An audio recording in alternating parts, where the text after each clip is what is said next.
Planter des arbres pour sauver la planète. Tels sont les engagements pris par des chefs d'État ces dernières années, avec le lancement de chantiers souvent titanesques dans le monde. En effet, jamais autant d'arbres n'ont été plantés à la surface de la Terre.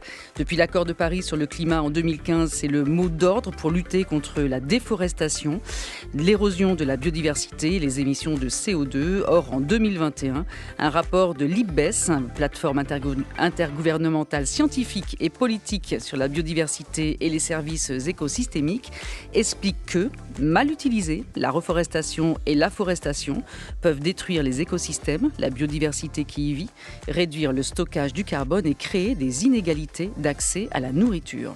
Alors, reforester sans tenir compte des espèces, des écosystèmes, du sol peut donc se révéler inutile, voire contre-productif et même destructeur. Planter des milliards d'arbres pour sauver la planète, bonne action ou arnaque? Analyse de ce paradoxe et réponse à cette question. Présentation de solutions aussi avec nos trois invités. François-Xavier Drouet, bonjour. Bonjour. Vous êtes cinéaste, auteur-réalisateur du documentaire Planter à tout prix, des arbres pour sauver la planète, un film diffusé sur Arte. Sylvain Angerand, bonjour. Bonjour. Vous êtes ingénieur forestier, coordinateur des campagnes pour l'association Canopée. Vous nous en direz plus, bien sûr, sur l'association et ses actions. Et en duplex, depuis les studios de Ici Hérault à Montpellier, Alain Carsanti, bonjour. Bonjour. Vous êtes économiste, chercheur au CIRAD, le Centre de coopération internationale en recherche agronomique pour le développement. Eh bien, merci à tous les trois d'être avec nous. Bienvenue à tous, à nos auditeurs également, dans le magazine de l'environnement de France Culture. Émission et magazine toujours en partenariat avec le journal Le Monde, préparé par Célestine Babinet, avec la collaboration de Aurélie Marcet, Vanessa Chang, Pierre Pinault-Delina et celle d'Eva Caneparo. L'émission est réalisée par Alexandra Malka, avec à la technique depuis Paris, Jérémy Kaufmann. Malgré les critiques des scientifiques, la campagne 1000 milliards d'arbres a reçu le soutien de nombreux chefs d'État, dont certains peu réputés pour leur engagement climatique. Today I am pleased to announce the United States will join 1 Trillion Trees Initiative being launched here at the World Economic Forum. 1 trillion trees. Dans la foulée de cette annonce, une loi 1000 milliards d'arbres est proposée au Congrès des États-Unis par le républicain Bruce Westerman. 1000 milliards, c'est un très grand nombre, même à l'échelle de la planète. La bonne nouvelle, c'est que nous avons commencé à agir. C'est pourquoi j'ai proposé la loi 1000 milliards d'arbres dans le cadre d'une campagne pour proposer des solutions pratiques à ce problème complexe. Réfléchissez. Si toutes les émissions de CO2 d'origine humaine s'arrêtaient miraculeusement, que ferions-nous de tout le CO2 déjà dans l'atmosphère? La réponse, ce sont les arbres. Extrait de votre film François-Xavier Drouet, donc je rappelle le titre, Planter à tout prix des arbres pour sauver la planète. Point d'interrogation. Là, on entendait Donald Trump et donc ses annonces. C'est vrai qu'à la COP26, des engagements ont été pris de planter des arbres. Et puis 1000 milliards à horizon 2030. Finalement, ce qui se passe en coulisses s'avère peu cohérent et pourrait même être destructeur. Nous allons en parler. François-Xavier Drouet, vous aviez déjà réalisé en 2018 un autre film intitulé Le Temps des forêts, tourné en partie sur le plateau des Mille Vaches, près de chez vous, dans la Creuse. Est-ce que là, vous êtes justement dans ce qui s'avère être peut-être la continuité, la suite logique ? Alors, quand j'ai fait ce travail, Le Temps des forêts, donc, qui était sorti en salle il y a quelques années, moi, j'avais plein de clichés sur la forêt, et notamment cette idée que planter un arbre, c'est quelque chose de bien. C'est vraiment le geste écologique par excellence, une espèce d'image d'Épinal comme ça. Puis, au contact des forestiers, on s'aperçoit que souvent, pour eux, planter des arbres, c'est un constat d'échec. Il y a une petite phrase un peu marrante qui circule. Ils disent, en général, quand on plante, c'est qu'on sait planter. Parce que normalement, un écosystème forestier, il se débrouille tout seul, il n'a pas besoin qu'on plante d'arbres. Et moi, les problématiques que j'ai soulevées dans Le Temps des forêts, qui était la question de l'industrialisation de la gestion forestière, elles se posent aussi à l'échelle internationale, et c'est ce fil que j'ai voulu suivre à travers ce film Planter à tout prix. Sylvain Angerand, on parle de reforestation, mais aussi de malforestation. C'est ce que vous constatez, vous, cette façon donc d'adapter la forêt plutôt à l'industrie, la négation du vivant ? Ce qu'on voit, c'est qu'effectivement, l'essentiel des plantations qui sont réalisées sont bien souvent des plantations peu diversifiées, trop souvent avec des arbres à croissance rapide, hein, comme l'eucalyptus en Amérique du Sud, qui est un arbre à croissance rapide, qui a pour particularité d'épuiser les sols, de pomper énormément d'eau. Et puis également en France, on va en parler dans la suite de l'émission, mais effectivement, les principales essences plantées aujourd'hui en France, ce sont des résineux, et des résineux qui posent pas mal de problèmes écologiques. Et ailleurs dans le monde, les eucalyptus? Eucalyptus en Amérique du Sud, mais on a un peu la même chose. En Indonésie, si on va avoir de l'acacia mangeum. En Afrique, on va avoir aussi un mélange des deux. Voilà, on a vraiment une confusion qui s'est installée dans le débat public sur l'idée que un arbre coupé, un arbre planté, ce qui n'a absolument rien à voir, comme vient de le dire François-Xavier. Un bon forestier, il va faire tout son possible pour ne jamais avoir planté d'arbre. Parfois, c'est pas possible. Et on en parlera, il y a des solutions à ce moment-là. Mais en fait, considérer qu'une forêt naturelle est équivalent à une plantation, et ça on trouve les racines, je pense qu'Alain reviendra dedans, dans la définition même de la forêt, qui n'est pas claire au niveau de la FAO, qui entretient cette confusion. Non, une forêt naturelle n'est pas l'équivalent d'une plantation.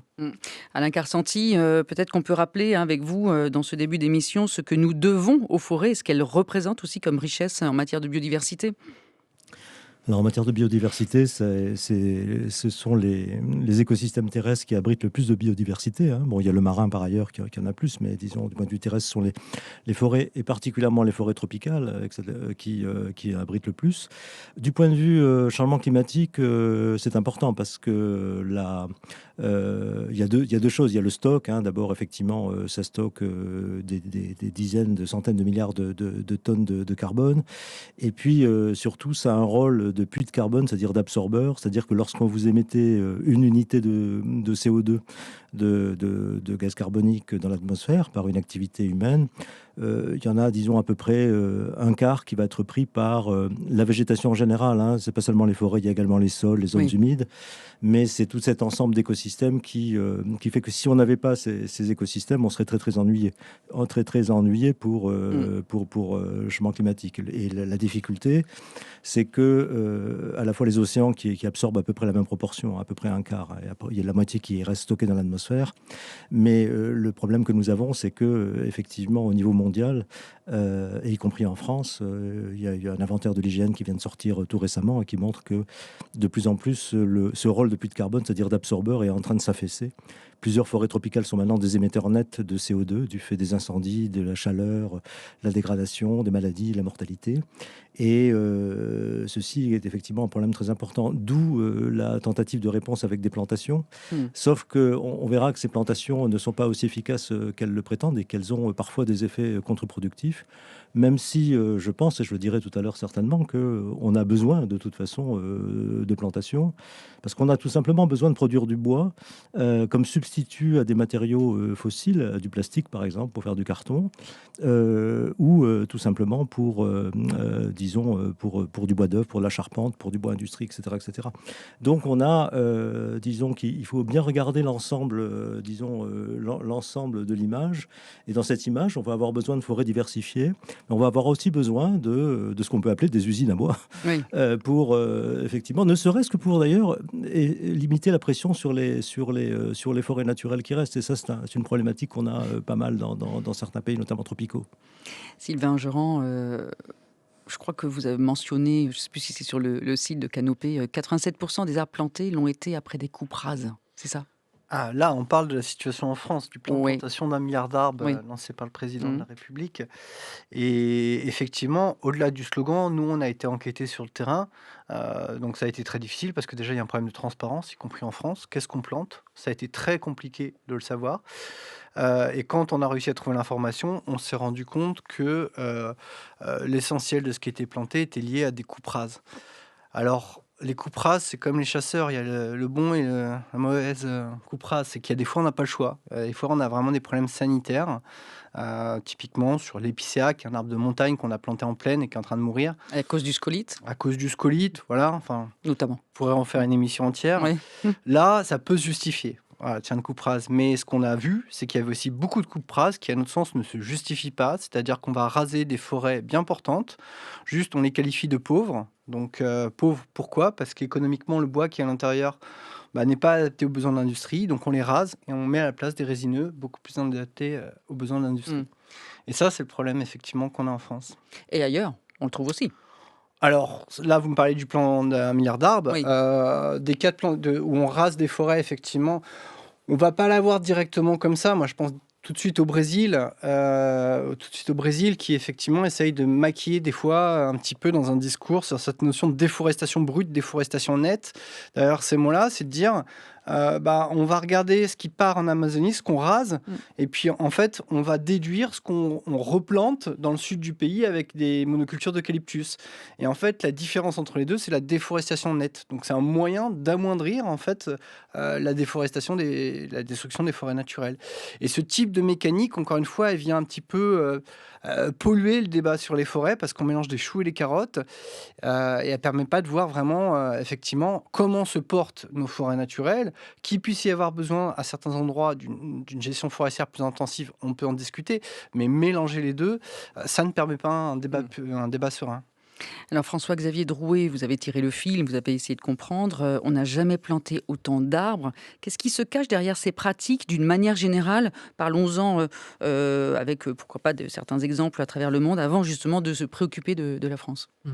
Bon, ça vous a pas échappé qu'on est face à une crise écologique absolument terrible. On a parlé du changement climatique, mais il y a aussi l'érosion de la biodiversité et bien d'autres choses. Et planter des arbres depuis, on va dire, l'accord de Paris, s'est présenté tout azimut comme la bonne idée, la solution à tous nos problèmes. Et donc, à la fois, on a vu énormément d'initiatives internationales proposer comme ça de boiser des surfaces absolument délirantes. Un coup, c'est le Bon Challenge, où on vous dit qu'on va vous reboiser l'équivalent de la surface du l'Inde.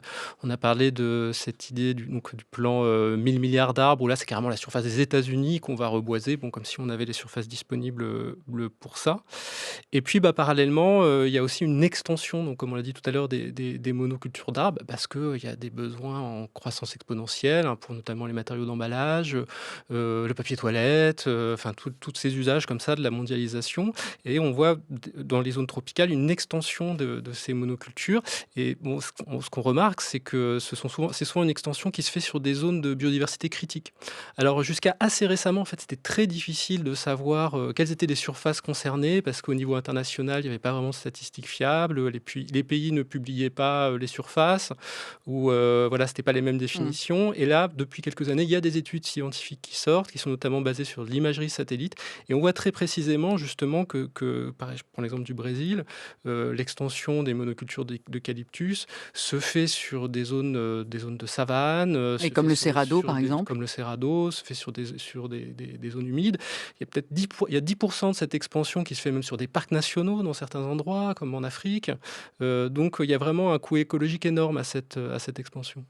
Sylvain Enguerrand, vous voulez réagir et ensuite on ira chercher bien sûr l'expertise d'Alain Kersenti.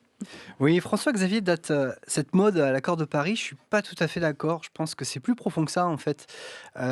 Cette idée de planter des arbres, à mon sens, pour m'y intéresser depuis une vingtaine d'années, elle relève de mécanismes psychologiques profonds en nous. C'est-à-dire que ce qu'on voit, c'est que plus il y a la crise écologique qui est flagrante, plus en fait on a envie d'agir. Et c'est l'illusion que planter un arbre permet d'agir. Je vous donne juste un exemple, mais tellement signifiant. Quand il y a eu les grands incendies en Amazonie, les leaders, ce sont présidents de la République, même lors des incendies en France, dans les Landes, chaque fois on a les présidents de la République qui vont sur place et qui disent « vous inquiétez pas, on va replanter ». Mais ça n'a juste rien à voir, en fait. On ne peut pas, en replantant des arbres, recréer l'Amazonie. Et cette sensation-là, on voit que plus la crise écologique s'exacerbe, plus elle devient complexe et imbriquée, plus on a recours à ce type d'artifice pour, en fait, éviter de se poser, de s'attaquer aux questions complexes, qui sont celles du foncier, qui sont celles de la biodiversité. On en parlera derrière. Bien sûr, il ne faut pas oublier aussi que quand on replante, il faut bien au moins 10 ans à un arbre pour devenir un réel capteur de CO2. Ça dépend de l'arbre. L'eucalyptus, vous pouvez le récolter à 7 ans. Oui, bien sûr. Si vous me parlez mais en tout cas, plusieurs années. 150 ans. Oui. Et si ce n'est qu'on a tendance à les couper au moment où ils deviennent profitables pour le CO2. Alors, On pourra refaire toute une émission sur le carbone. Sur le type d'espèce. Voilà. Et les sols, important. En fait, sous nos latitudes en milieu tempéré, la moitié du carbone est dans les sols. Oui. D'accord. Donc, en fait, c'est des paramètres à prendre dans l'équation également. Voilà. On ne peut pas simplifier. En tout cas, l'écosystème forestier est un écosystème complexe par nature. Vous rajoutez là-dessus les interactions avec les humains. En fait, on ne peut pas simplifier ça à une histoire de nombre d'arbres. Mais sans simplifier, un arbre qui a disparu ne peut pas être du jour au lendemain remplacé avec la même efficacité par un nouvel arbre. On est d'accord. En matière de captation de CO2. En matière de service écosystémique. Exactement. Alain Carsanti, on sent qu'on est dans des opérations aussi de communication. Bon, le système de compensation carbone ajoute aussi une autre donnée, puisque c'est une façon de donner bonne conscience probablement et de permettre à des entreprises de continuer à générer du CO2. Peut-être que vous pouvez nous parler aussi de cet aspect-là qui rentre dans ces politiques de 1 milliard d'arbres ou de 1000 milliards d'arbres. Juste avant de venir à ce sujet, je voudrais quand même apporter un ou deux points. Sylvain Angerand a parlé de... je n'ai pas très bien effectivement compris cette phrase, mais je ne voudrais pas que les auditeurs croient qu'en France, par exemple, on a des coupes rases et on plante sur 85% effectivement des forêts monospécifiques. L'IGN vient de sortir il y a quelques jours son dernier inventaire qui montre que 86% des forêts françaises sont des forêts naturellement régénérées. Naturellement régénéré, ça ne veut pas dire qu'il n'y a pas eu d'intervention sylvicole et de gestion dedans. Ça veut dire qu'effectivement, l'essentiel quand même du renouvellement des forêts, c'est fait par la croissance naturelle, qu'elle peut être assistée, il peut y avoir des plantations d'enrichissement ou autres. Et il y a une distinction assez importante à faire, qui est faite par la FAO, mais qui est faite aujourd'hui par toutes les organisations, au niveau mondial, entre ce qu'on appelle les forêts de plantation, qui sont en général des forêts monospécifiques à gestion intensive pour la production de bois, par exemple, c'est typiquement les forêts d'eucalyptus, d'acacia, de pins, etc., ou les forêts de teck, et les forêts plantées. Et les forêts plantées sont des forêts, effectivement, qui sont plus composites, c'est-à-dire dans lesquelles il y a une intervention humaine, mais on joue sur la régénération naturelle. Et disons qu'on n'est pas dans des logiques de coupe rase avec plantation intensive. Au niveau mondial, les forêts de plantation, c'est 131 millions d'hectares, nous dit la FAO, c'est-à-dire que c'est 3% de la surface forestière mondiale. Bon, c'est pas immense, c'est beaucoup plus en volume, parce que ça produit beaucoup plus de bois, bien sûr, qu'une forêt naturelle. Et les forêts plantées, c'est 290 millions d'hectares, c'est 7% de la couverture mondiale. Donc vous voyez, il faut déjà nuancer un petit peu ce propos sur le fait que on n'est pas envahi non plus par des forêts de plantation. Ça produit plus, mais ça prend effectivement moins d'espace. Bon. Alors ensuite... on n'est pas envahi, mais est-ce qu'on pourrait l'être ? Non, je pense qu'on ne le sera pas. Pour différentes raisons, justement. Premièrement, il y a des compétitions sur l'usage des terres. Et c'est ce qu'on reproche aux forêts de plantation, mais on pourrait tout aussi bien le reprocher pour la conservation. C'est-à-dire que si vous prenez, par exemple, en Afrique, où la population augmente très vite et l'agriculture est très extensive, vous avez effectivement une compétition potentielle pour des usages agricoles ou des usages d'élevage, dans le Sahel notamment, par exemple, et des usages forestiers. Et de ce point de vue, les plantations, ça prend moins de place que quand vous faites une aire protégée de 2 millions d'hectares. Donc, de ce point de vue, les tensions ne sont pas les mêmes. Alors, par contre, évidemment, en termes de biodiversité, ça n'a rien à voir. Oui. Et en termes même de protection de sol, etc., etc. Bon, les forêts de plantation, elles rendent des services écosystémiques. Souvent, on a moins de biodiversité, et encore, ce n'est pas toujours le cas. Parce qu'une forêt, effectivement, une forêt qui a des ouvertures, qui est gérée, ça va effectivement être favorable à la biodiversité. Ça, c'est tout à fait connu en écologie, parce qu'il y a beaucoup plus si vous voulez, d'ouvertures, etc., qui permettent à certaines espèces de se développer là où se développerait pas, etc. Et par contre, il y aura souvent, évidemment, une forêt de plantation monospécifique, il y a beaucoup moins de biodiversité. Et si vous avez des travaux de type coupe rase ou gestion intensive, vous allez avoir des problèmes sur les sols, et avec des approvisionnements des sols, et peut-être des problèmes pour l'eau. Maintenant, les plantations, ça sert aussi à fixer des dunes, lutter contre l'érosion, etc. Les Chinois l'ont totalement démontré par des programmes où ils ont perdu beaucoup de biodiversité, mais ils ont effectivement réussi à arrêter une bonne partie du désert avec probablement un des plus grands programmes de plantation de ces dernières années. Alors, avant d'aller plus loin, partons en France, ou restons en France, et écoutons justement les propos du président Emmanuel Macron. En 2022, le président Emmanuel Macron annonce un programme de plantation d'arbres extrêmement ambitieux. Notre cap, c'est de pouvoir replanter 1 milliard d'arbres en 10 ans. Nous devons adapter nos forêts aux nouvelles conditions climatiques à travers davantage de diversification, une gestion plus durable. Ainsi, à moyen terme, nous devons parvenir à des forêts plus résilientes, plus fortes, en préservant la beauté de nos paysages et notre biodiversité. Alors Sylvain Angeran, je crois que finalement en encourageant, ce plan, est-ce qu'on arrive à un succès ou un échec? Je me demande si on n'est pas sur 40 des plantations qui seraient un échec, concrètement, voilà. Alors, Parlez-nous un petit peu de ce plan-là. On va Mmh. préciser les chiffres. À mon sens, ce plan est un échec, très clairement. Donc déjà, quand on parle de 87% de coupe rase, c'est bien sur ce plan-là dont on parle. Oui, bien sûr. Et je le précise parce qu'effectivement, c'est Oui, important. oui, Là, il ne faut pas confondre. c'était bien le sens de mon propos. Mmh. 87% de coupe rase, on peut comparer avec ce qu'a dit Alain. C'est-à-dire que dans la plupart des forêts françaises, en fait, on ne fait pas de coupe rase suivie de plantation, en règle générale. Et là, en fait, on a une tendance politique, des moyens considérables qui sont mis pour faire de la coupe rase suivie de plantation. Ce qu'on constate, c'est que le premier arbre planté, c'est le Douglas. Alors quand j'entends le président de la République nous expliquer que ça, c'est pour aider les forêts à s'adapter au changement climatique, je le conteste. Je le conteste parce que le Douglas, typiquement, c'est un arbre qui n'est pas adapté au changement climatique. En dessous de 700-800 mètres d'altitude, il a toutes les chances de mourir. C'est la statistique que vous donnez. On voit qu'il y a énormément d'échecs dans les plantations, tout simplement parce que quand on détruit la forêt, on détruit le climat forestier. Cette ambiance qui fait que l'été, vous mettez un pied en forêt, vous sentez qu'il fait plus frais. On peut avoir des écarts de température de 5 à 10 degrés. Et donc, quand vous détruisez ça, vous mettez des jeunes plants en plein cagnard. Et le Douglas en particulier n'est pas adapté à ça. Donc, on a créé une véritable stratégie de maladaptation. Et pour répondre également à votre question est-ce qu'on risque pas d'être envahi de plantations, de forêts de plantation ? Je pense qu'au niveau national, c'est pas le sujet. Mais par contre, quand on descend au niveau des territoires, on voit des problèmes. Je vais vous donner qu'un territoire, le Morvan. Le Morvan, c'est de la moyenne montagne qui était couvert à 80-90% de feuillus. Et aujourd'hui, si vous prenez l'ensemble de la surface, vous avez plus de résineux, et notamment de Douglas, que de feuillus. Et dans certaines communes, vous avez 90-95% de plantation de Douglas. Est-ce que là, on n'a pas un problème ? Et juste pour finir sur la définition que donnait Alain, entre la différence entre forêt de plantation et forêt de plantée, c'est une définition éminemment politique. Pour suivre et être impliqué dans le débat en France, la France considère qu'elle n'a pas de forêt de plantation. C'est-à-dire qu'on ne fait pas de gestion intensive. Dans les Landes, quand on plante du pin maritime qu'on récolte à 30-40 ans, ça n'est pas de la gestion intensive. Quand on plante du Douglas qu'on coupe à 40-50 ans, ça n'est pas de la gestion intensive. Donc officiellement, la France prétend ne pas avoir de forêt de plantation. C'est un scandale, en fait. François-Xavier Drouet, vous voulez réagir? Dans le film aussi, on comprend qu'il y a la question des contrôles. Alors, sont-ils réels, efficaces?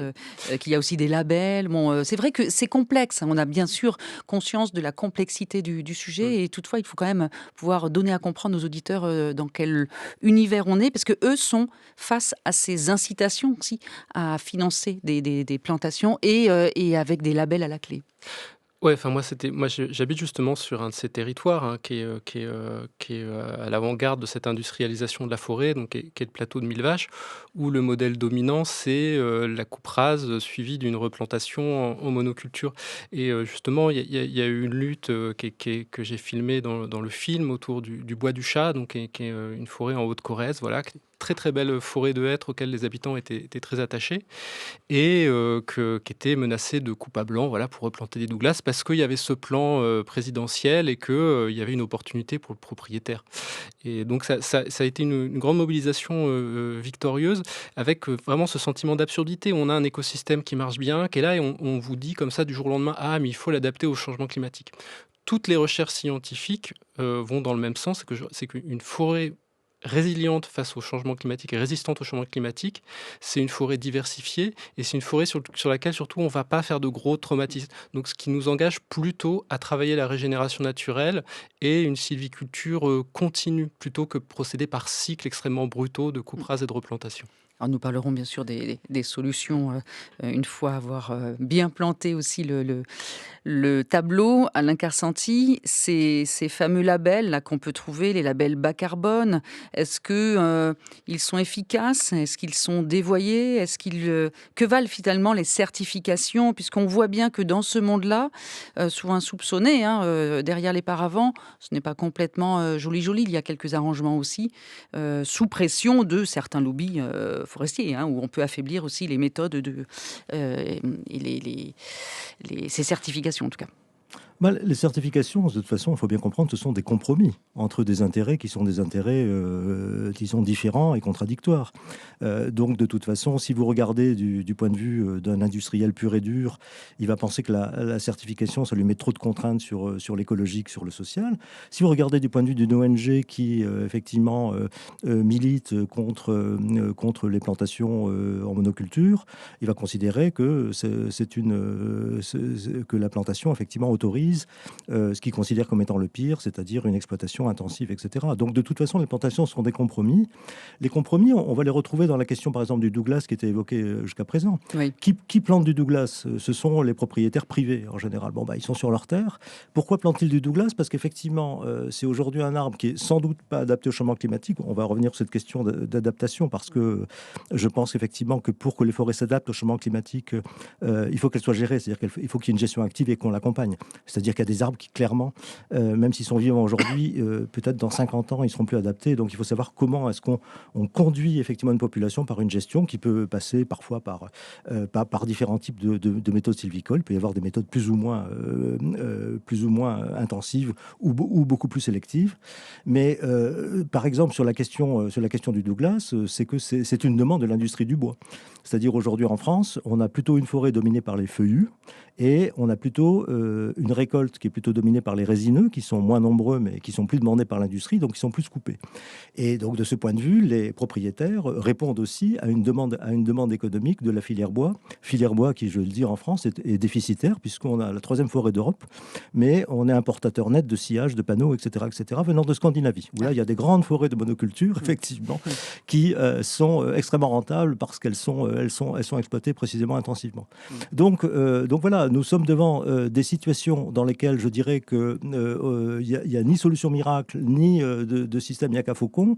Nous sommes devant des systèmes de compromis. Je comprends tout à fait, pour avoir aussi un pied dans le Morvan, que les habitants ne supportent pas de voir la transformation du paysage qui se fait depuis 20-30 ans avec des forêts de plus en plus sombres, avec probablement des sols appauvris par la culture, par les monocultures de Douglas. Et donc ça, de ce point de vue, il y a peut-être effectivement des solutions à apporter en termes d'incitation économique, fiscale, des paiements pour services environnementaux. Enfin, c'est à voir, il y a une série de choses à faire.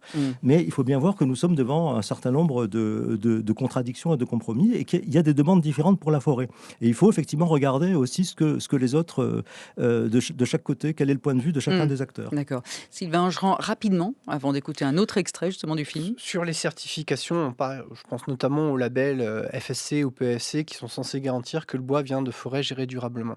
Le consommateur ne peut pas s'y retrouver. C'est-à-dire qu'aujourd'hui, un bois comme l'eucalyptus issu de plantation a le même label FSC qu'un bois qui vient d'une forêt française bien gérée, sans coupe rase. Donc en fait, on a simplement, encore une fois, ce problème basique de transparence où on confond, je dis même pas, on ne sait pas d'où vient le bois. Alors, à l'origine des 1000 milliards d'arbres, on peut aussi se poser la question, pourquoi ce chiffre? Eh bien, il y a un jeune garçon et son père. Plant for the Planet. Plant for the Planet ne plante pas de monoculture, mais de vraies forêts diversifiées en espèces. Fondée par un enfant de 9 ans, cette ONG à succès a reçu dès sa création le soutien de nombreuses célébrités. L'organisation a été fondée par un garçon nommé Felix Finkbeiner et par son père, un homme d'affaires à succès. Félix était un jeune garçon très idéaliste. Il a encouragé ses camarades de classe à planter des arbres, tout d'abord localement, puis à grande échelle, pour lutter contre le changement climatique. Vous avez déjà étudié en cours la photosynthèse? Alors, les arbres absorbent le CO2 et libèrent l'oxygène que nous respirons. Et ce qui compte, c'est que le carbone reste dans l'arbre.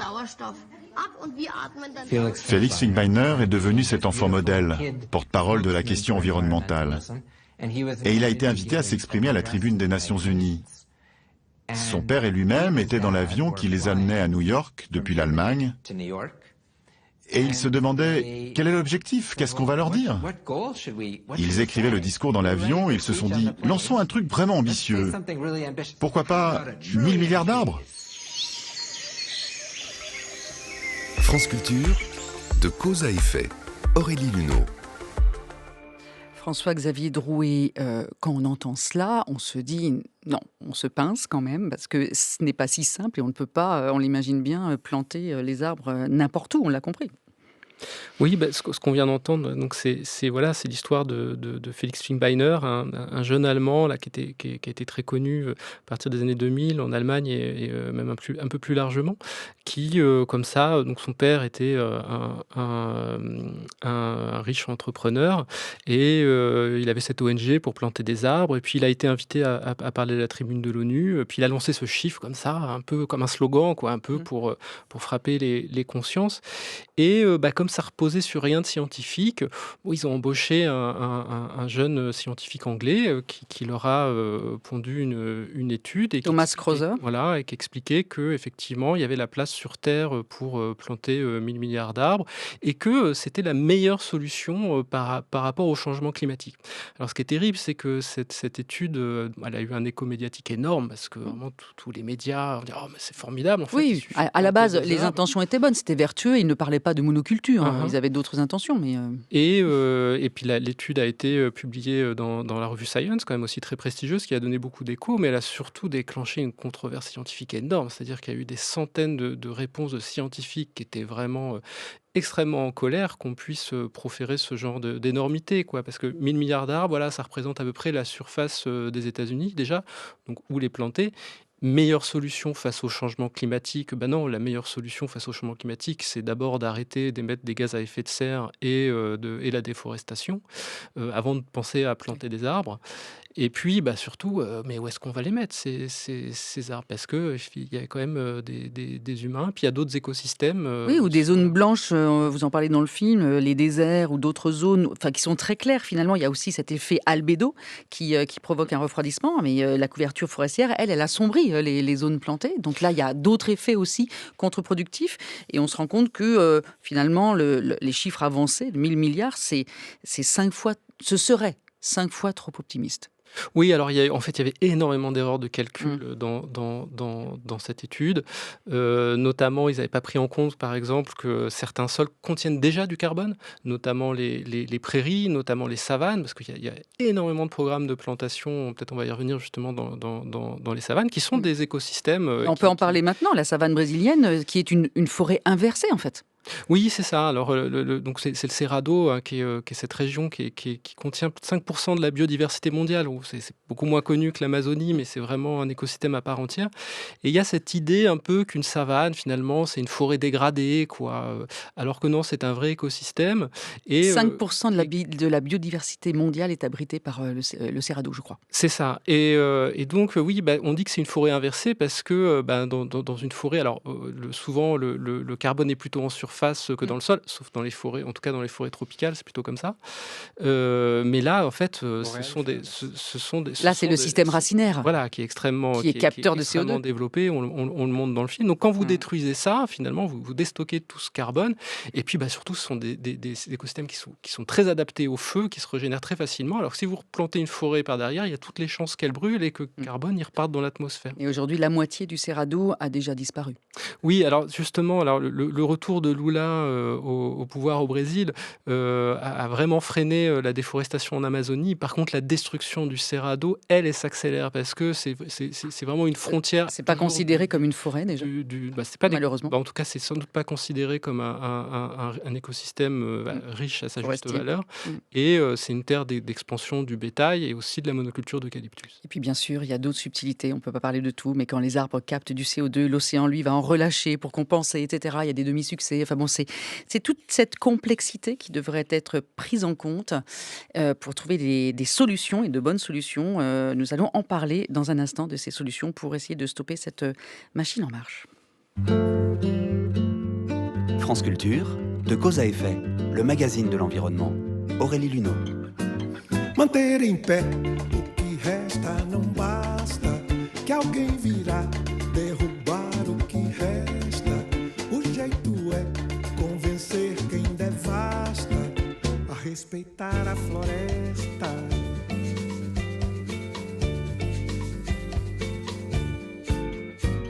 Manter em pé o que resta não basta, que a motosserra voraz faz a festa. O jeito é compreender que já basta e replantar a floresta.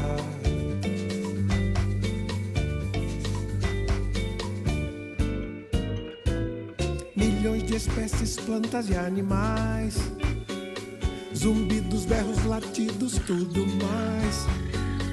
Uivos, murmúrios, lamentos ancestrais. Por que não deixamos nosso mundo em paz? Além do morro, o deserto se alastra por toda a terra, da serra aos confins. Um toco, um oco, um casco de canastra, onde enterramos sabins.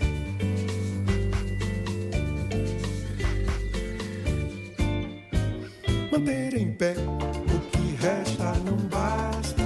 Já quase todo o ouro verde se foi. Agora é hora de ser refloresta, que o coração não destrói. Alors, Gilberto Gil, Refloresta. Et effectivement, on parlait de cette chanson pour la forêt amazonienne, chantée par ce chanteur brésilien, en soutien à une campagne de reboisement. Et c'est la suite, bien sûr, de Deux causes à effet, le magazine de l'environnement sur France Culture. Planter des milliards d'arbres pour sauver la planète, bonne action ou arnaque? C'est le sujet du jour. Et nous en discutons avec nos trois invités. François-Xavier Drouet, cinéaste et auteur et réalisateur du documentaire Planter à tout prix des arbres pour sauver la planète, un documentaire diffusé sur Arte. Sylvain Angerand, ingénieur forestier et coordinateur des campagnes pour l'association Canopée. Et puis en duplex, depuis les studios de Ici Héros, Alain Carsanti, économiste, chercheur au CIRAD. Je rappelle, le CIRAD, c'est le Centre de coopération internationale en recherche agronomique pour le développement. Je m'appelle Mandy Patacho. Je suis le chef du village Rio do Caí. Les Patachos recherchent l'harmonie avec l'environnement, l'harmonie avec l'eau, avec la flore, avec la faune, l'équilibre d'une vie harmonieuse. Les Patachos occupaient la région bien avant l'arrivée des colons portugais, il y a 5 siècles. Ils sont en conflit avec les propriétaires d'eucalyptus, qu'ils accusent d'empiéter sur leur territoire. Tout au long de la période coloniale jusqu'à aujourd'hui, nous avons subi de nombreux types d'agressions et de massacres. Et l'une des pires agressions dont nous souffrons aujourd'hui est l'eucalyptus, planté sur des terres indigènes. Une monoculture d'eucalyptus, pour nous, c'est un désert vert. Il n'y a que du sable. La terre devient sable, elle n'a ni humidité, ni humus, ni verre, ni graines. Ici, rien ne germe, rien ne pousse. Vous ne trouverez aucun arbre autochtone de la Mata Atlantica qui donne de la nourriture, de l'eau, de la vie. Ici, tout n'est qu'eucalyptus qui donne la mort. François-Xavier Drouet, Mandy Patacho et ses proches que vous avez rencontrés, s'appuyer sur les savoirs ancestraux des populations autochtones, cela fait partie aussi de solutions, mais voilà, on peut déjà remonter sur cette rencontre peut-être.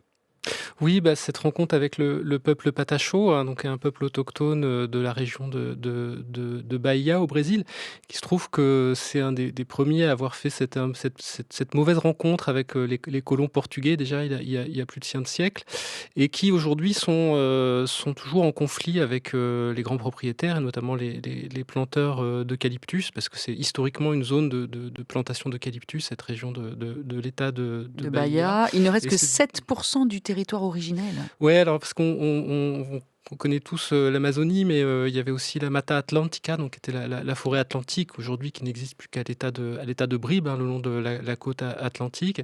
Et voilà, et donc les Patachos, ils habitent ces derniers confettis de la Mata Atlantica et ils luttent contre l'expansion de ces plantations d'eucalyptus. Alain Carsanti, planter des arbres se révèle aussi dans certaines régions du monde un moyen pour s'approprier des terres ancestrales, pour lesquelles les populations locales n'ont pas d'acte de propriété. Souvent, peut-être que vous avez, vous, en arpentant certains terrains, vu aussi réaliser beaucoup de choses. Oui, oui, de toute façon, notamment par exemple en Afrique, c'est à la fois du coutumier et c'est du moderne. C'est-à-dire que quand vous plantez des arbres, ou d'ailleurs ou du cacao ou du café, vous mettez en valeur la terre, c'est un moyen de l'approprier quand vous avez des systèmes coutumiers qui se sont un petit peu érodés, c'est-à-dire où il y a une incertitude maintenant sur les droits. Donc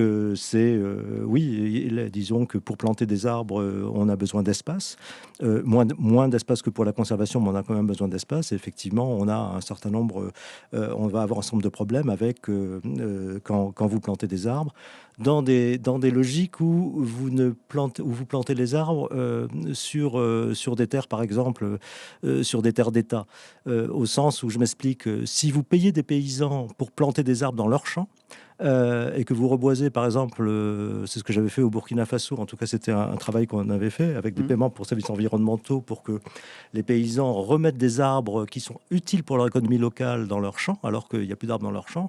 À ce moment-là, vous avez des taux de survie beaucoup plus intéressants et vous changez complètement la logique. Vous n'êtes plus en logique d'opposition avec les paysans, mais vous êtes au contraire dans une logique de coopération où vous améliorez au fond le capital et la richesse de leur patrimoine foncier à travers ce système. Et ce sont des systèmes beaucoup plus, je dirais, aujourd'hui intelligents qu'il faut explorer, c'est-à-dire, si on veut replanter des arbres, il faut les replanter avec les paysans sur leurs terres ou des terres communautaires. Il faut probablement avoir des incitations financières, foncières, etc. pour le faire. Et là, on aura à la fois, on n'a plus le conflit qu'on peut avoir dans les grandes plantations d'eucalyptus et on rentre dans des logiques, dans des logiques de coopération et surtout de résilience, puisque généralement, quand les arbres sont plantés sur leur terre, les paysans s'en occupent. Sylvain Angerand, les solutions ? En fait, ce qu'évoque Alain, c'est important à comprendre, c'est que la plupart des pays du Sud sont des pays qui sont issus de la colonisation et dont l'état moderne est relativement récent, surtout si on compare par rapport à la France. Donc la question foncière, elle n'est pas réglée, elle est vraiment tiraillante. C'est-à-dire que vous avez d'un côté des droits coutumiers qui sont souvent des droits d'usage, sur lesquels est venu se juxtaposer le droit moderne en disant ceci est la propriété de l'État. Ces terres sont propriété de l'État, et il y a conflit. Et en fait, ce qui est en train de se passer avec toutes ces histoires de plantation d'arbres, c'est qu'on est en train d'exacerber ces conflits. Parce que derrière, qui va profiter de la rente carbone, notamment, quand on plante des arbres ? Eh bien, on voit que l'État a aucun intérêt à régler ces problèmes fonciers, à dire voilà, ce territoire appartient à ce peuple autochtone ou à cette communauté, puisque derrière, il perd les droits, en fait, sur le carbone. Et aujourd'hui, ce qu'on est en train de voir, c'est la résurgence de deals entre États, par exemple Libéria avec les Émirats arabes unis, pour accaparer des grandes surfaces de terre et planter des arbres. Donc là, en fait, on voit que cette logique de compensation carbone par les arbres, c'est une forme potentiellement puissante et de plus en plus réelle d'accaparement des terres. Et moi, j'ai visité vraiment plusieurs terrains en Ouganda, par exemple, pour n'en citer qu'un, où des paysans qui n'avaient pas de terre se retrouvaient expulsés parce qu'on venait planter des eucalyptus. Ce qui finançait, c'était une entreprise énergétique de centrale à charbon aux Pays-Bas. Et donc, on est en train de mettre en équivalence le droit d'un paysan ougandais à se nourrir, donc quand même un besoin fondamental, avec des centrales à charbon qu'on refuse de fermer et qu'on va essayer de verdir, et pour ça on va aller planter des arbres. Et donc, et je pourrais tirer le train encore plus avec prendre l'avion. Aujourd'hui, vous avez combien de compagnies aériennes comme Air France, EasyJet qui vous disent prenez l'avion, on va planter des arbres. Donc on est en train de mettre sur le même plan un besoin fondamental qui est celui de se nourrir avec ce qui relève du plus que secondaire, du loisir. Et ça, en fait, toutes ces logiques de plantation d'arbres, en fait, elles cautionnent malheureusement tout ça, quoi. François-Xavier Drouet, vous en parlez dans le film. De la compensation carbone, alors Oui. on a effectivement tourné une séquence au Congo-Brazzaville où Total effectivement a développé un projet depuis plusieurs années sur les plateaux batékés et qui a effectivement provoqué des conflits sociaux. En fait, comme la terre appartient à l'État, ils ont exproprié moyennant des compensations misérables seulement pour une partie des propriétaires, donc toutes les familles qui qui avaient besoin de ces terres pour leur subsistance, des peuples autochtones aussi qui avaient besoin aussi de la cueillette ont été aussi expulsés du périmètre. C'est une affaire qui est toujours pas réglée et voilà, pour tout ça, pour que Total puisse améliorer son bilan carbone. Donc on allait voir comme ça les paysans qui avaient été lésés et qui essayaient de négocier avec Total une meilleure compensation par rapport aux préjudices terribles qu'ils ont subis. Oui, et on voit que les entreprises les plus utilisatrices des crédits carbone, ce sont souvent les entreprises pétrolières, gazières.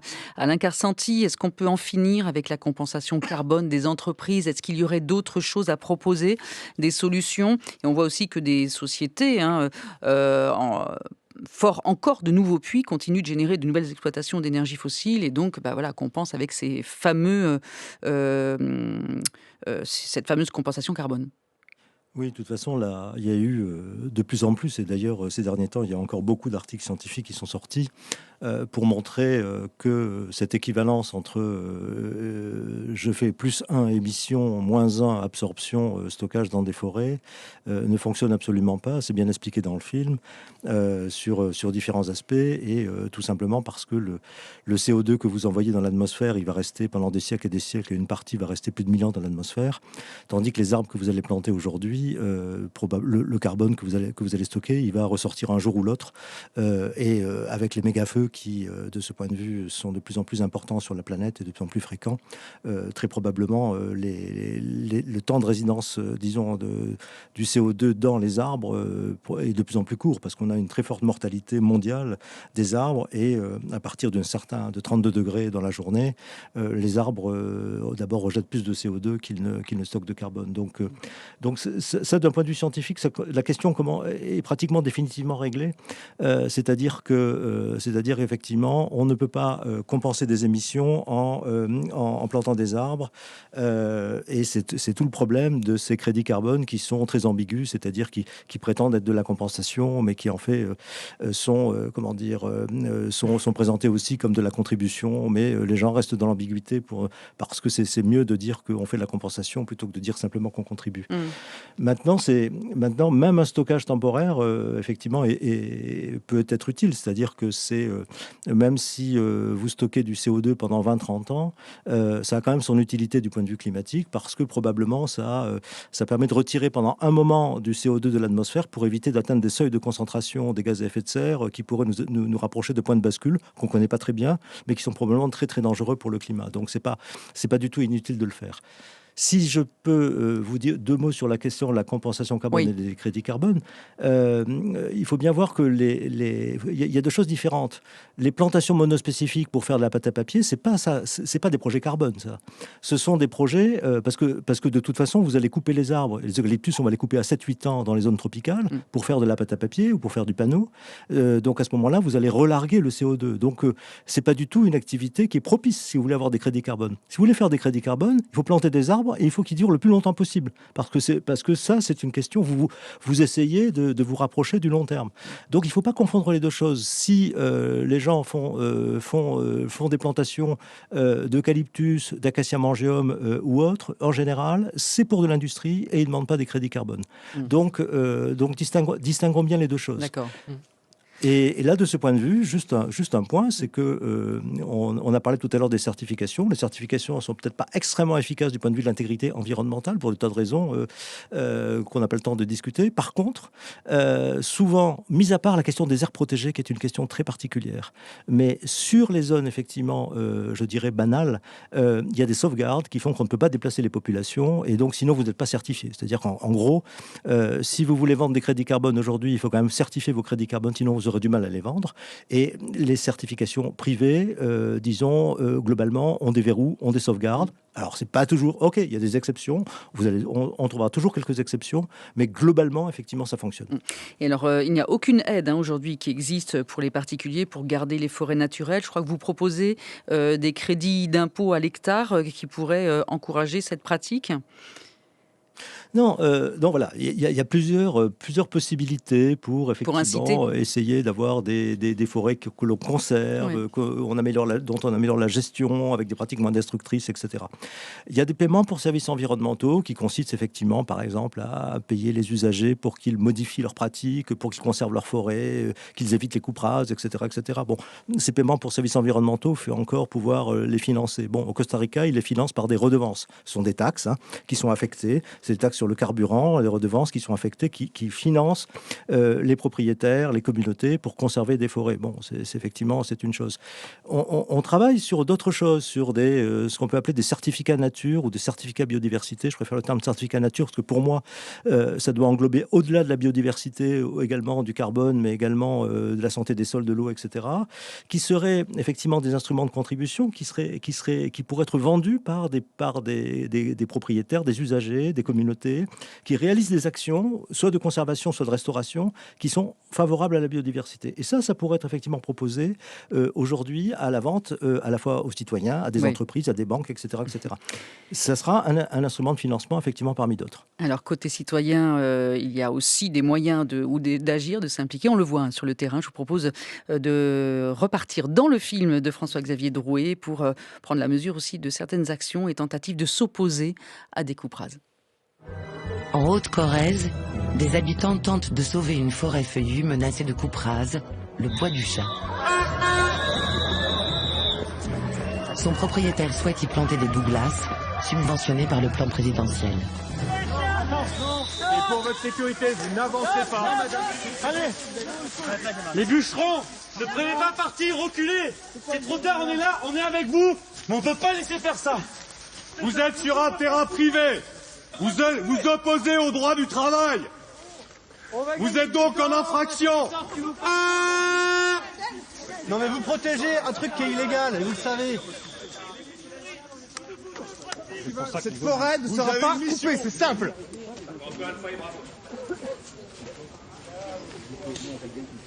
Aujourd'hui, on a envie d'agir en forêt. On en a marre de voir ce type de sylviculture. On est d'accord qu'il faut produire du bois, mais il y a d'autres façons de le produire. Du coup, on est plusieurs d'entre nous à être mobilisés dans le village, dans les coins autour. On dit c'est encore un endroit qui disparaît. On va avoir encore une monoculture du résineux. Le paysage s'uniformise et on perd toute cette richesse. Quand je vais dans une forêt de douglas ou de résineux, j'ai pas le même ressenti. Je vois bien que ça chante moins autour de moi. Je vois bien qu'il y a moins de variété d'espèces. On n'a pas forcément envie d'y aller. François-Xavier Drouet, donc extrait de votre film Planter à tout prix, des arbres pour sauver la planète, diffusé sur Arte. On voit ces implications de citoyens dans votre film. Donc là, typiquement, le bois du Chat, c'est ça que vous connaissez bien, en Haute-Corrèze. On peut parler aussi de ce qui se passe en Espagne, des actions, des solutions, des solidarités, dans des cas différents. Là, c'était couper une forêt, mais il y a d'autres situations où les méga-feux ont aussi montré combien on doit entretenir aussi, gérer ces forêts. En tout cas, je crois que là, depuis très longtemps, on sait qu'il y a des méthodes pour gérer la forêt de façon douce et de récolter du bois sans détruire les écosystèmes. Il y a la gestion Prosilva, il y en a d'autres. Enfin, en tout cas, sur le plateau de Millevaches, il y a aussi des forestiers et des forestières que j'ai filmés qui travaillent avec ces méthodes sans faire de coupe rase ou alors seulement dans les cas où c'est vraiment indispensable. Et puis, oui, on a filmé aussi en Galice, qui est une de ces régions comme le Portugal, qui vit sous cette pression des monocultures d'eucalyptus, des citoyens qui se réapproprient leur territoire en replantant cette fois des essences autochtones. Alors là, l'enjeu pour eux, c'est la résistance aux incendies, parce que l'eucalyptus, c'est ça s'enflamme tout de suite. Terrible de propagation des incendies. Totalement. Il y a encore eu des incendies mortels dans cette région cet été. Et donc voilà, de façon communautaire, ils reprennent possession du territoire. Parce qu'il y a vraiment une sensation avec ces essences exotiques et puis ces ces puissances comme ça, ces enjeux qui viennent planter des arbres, presque une idée de colonisation finalement. Et d'ailleurs, la plantation d'arbres, historiquement, est très très liée à la colonisation. Hein. Les empires britanniques, empires français ont planté des eucalyptus partout dans leur colonie, parce que voilà, c'était l'idée un peu de s'approprier le territoire, quoi. Et donc, voilà, une réponse, c'est aussi de travailler avec ces essences locales, avec ces essences autochtones, et on sait qu'elles sont beaucoup plus adaptées justement au changement climatique. Donc ces brigades d'éradication d'eucalyptus que l'on suit avec vous aussi dans une partie de votre film.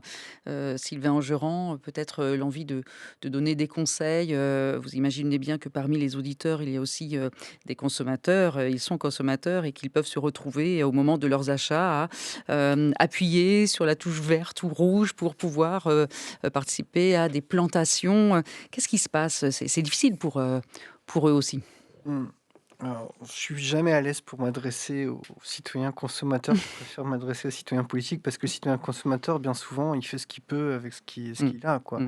Je vous donnais l'exemple des labels. Même quand on veut acheter un bois avec un label, on ne sait pas si le bois vient d'une plantation ou d'une forêt naturelle. Donc, que faire ?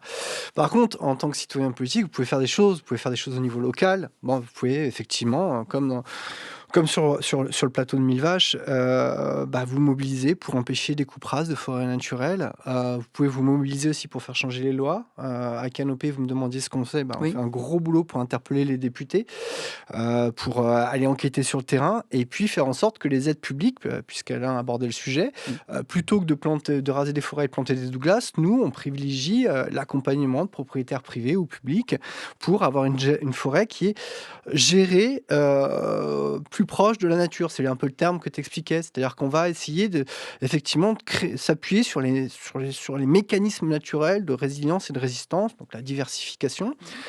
Et puis surtout, ça a été aussi abordé pendant l'émission, pour qu'une forêt, si je parle de la France, soit debout aujourd'hui, il faut qu'il y ait une industrie qui soit compatible. Et donc c'est pour ça que ça peut paraître curieux, mais nous on milite pour réorienter les aides publiques aussi vers le soutien aux petites et moyennes scieries de feuillus, de façon à pouvoir transformer tous ces bois qui sont d'une grande diversité. Et en fait, si vous créez de la valeur économique, et on sait le faire, encore une fois, on pourra refaire une émission là-dessus, ça crée une incitation positive à garder la forêt debout. Ouais. Voilà. Et si vraiment ça vous démange de planter des arbres, en fait, le sujet, c'est pas la forêt. Plantons des arbres dans les haies pour restaurer des haies dans votre jardin. Mais vraiment, le message que je veux faire passer, c'est ne pas prendre la question forestière par le bout de la plantation d'arbres parce qu'on se trompe toujours. Parfois, on a besoin de planter des arbres, mais c'est vraiment une exception, quoi. Et ça aide pas à la compréhension globale du sujet comme on a pu l'avoir là. Ce que vous nous dites, c'est questionnons nos achats, en fait. Et il y a un problème majeur de surconsommation aussi. Oui. François-Xavier Drouet, le mot de la fin. J'ai juste envie de dire quelque chose, en tout cas, sur les peuples autochtones. Il y a des études qui ont montré que partout les droits des peuples autochtones étaient sécurisés, ou les droits fonciers étaient sécurisés, la déforestation reculait. Donc avant de penser à planter des arbres dans cette région, il faut plutôt lutter justement pour les droits des peuples autochtones. Merci à tous les trois. Merci Alain Carsanti, merci Sylvain Angerand, merci François-Xavier Drouet. François-Xavier Drouet, donc à découvrir votre documentaire Planter à tout prix des arbres pour sauver la planète, pour l'interrogation. Donc c'est à voir sur Arte. Et puis une actualité aussi, je crois, un film, L'Évangile de la Révolution. Oui, un film autour de la théologie de la libération en Amérique latine, la participation des chrétiens au mouvement révolutionnaire dans cette région, qui est sorti en salle le 3 septembre et qui est encore sur les écrans. Encore sur les écrans, sur tous vous pouvez encore en profiter. Et puis bien sûr, pour aller plus loin, direction aussi notre site franceculture.fr, rubrique de cause à effet, où les références, la bibliographie et d'autres podcasts vous sont proposés. Merci à tous.